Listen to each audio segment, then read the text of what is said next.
జరుగుతుంది. ఇంకా అనేకమైనటువంటి ఇంపార్టెంట్ బిల్లుల మీద చర్చ జరుగుతుంది. రండి సీన్ అనే చర్చ జరుగుతుంది. ఈ సందర్భంగా ఏమైంది, ముఖ్యమంత్రి గారు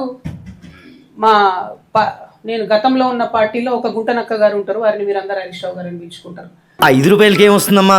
5 రూపాయలకి ఏమొస్తుందా? 5 రూపాయలతో శాస్త్రీ బామ్ కొత్త ప్యాక్ వస్తుంది. జలుబు, తలనొప్పి, ఒళ్ళనొప్పులు అన్నిటికీ రిలీఫ్ ఇస్తుంది. బాస్, శాస్త్రీ బామ్ 5 రూపాయల ప్యాక్ రిలీజ్ అయింది. ఆయనను చూసి నేదో మాట అన్నాడు. అనగానే నన్ను అంటవా నువ్వు అని చెప్పి అసెంబ్లీ మొత్తం వాయిదా వేసుకుని వెళ్ళిపోయాడు. అరే, ఒక మాట వ్యక్తిగతంగా ముఖ్యమంత్రి ఏదో నిన్నంటే మొత్తం అసలు ప్రతిపక్షమే లేకుండా, ప్రతిపక్షం అంటే ఏంది, ప్రజల గొంతుక, ప్రతిపక్షం అంటే ఏంది, అన్యాయం ఎట్లా జరుగుతుందని ప్రశ్నించేటటువంటి ఒక వాయిసే ప్రతిపక్షం. It is not a party, it is a big responsibility. దాన్ని వదిలేసి మొత్తం సభ 5 రోజులు ఎట్లా మీరు బాయ్కాట్ చేసిపోతారు? ఏంది, కేవలం హరీష్ రావు గారిని ఒక మాట అన్నందుకు బాయ్కాట్ చేసిపోతారా? కేసీఆర్ గారిని ఎన్ని తిట్లు తిట్టినా రేవంత్ రెడ్డి గారు ఎప్పుడన్నా బాయ్కాట్ చేసిన హరీష్ రావు గారు?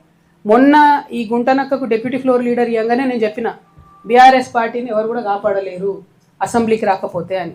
ఏం చేసిరు నిన్న?